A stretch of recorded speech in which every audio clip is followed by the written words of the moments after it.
It's March 26, 2012. Just waiting.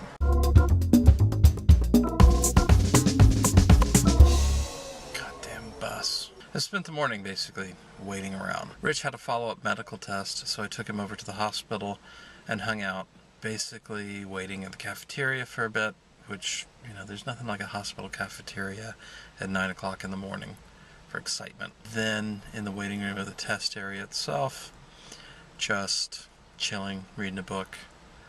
Now, I am waiting outside the post office while he is inside mailing our federal forms. Isn't that exciting? Because, thank you DOMA, we don't get equal treatment under the IRS tax code. We can file as a joint married couple here in California because the state of California recognizes us as being married, but the federal government, thanks to DOMA, doesn't recognize us as married, so we have to file individually.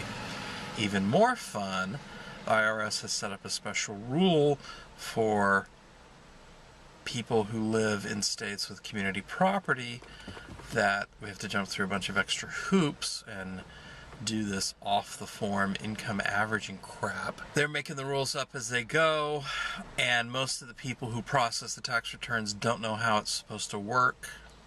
Fortunately, we have a tax preparer who's talking to the IRS and actually helping create the processes and write the laws and all that kind of fun stuff. Not laws, rules. But our forms then have to be filed manually and processed manually. It can't be done electronically or computerized.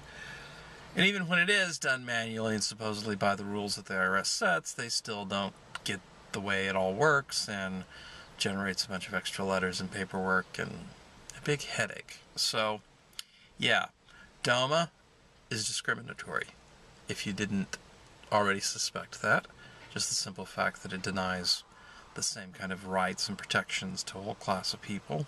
But it also creates an inequitable situation with the IRS where we wound up spending extra money to file our returns and waiting extra time to have them processed. So we pay a penalty multiple ways. I don't give a fuck what your religion is. That's not fair.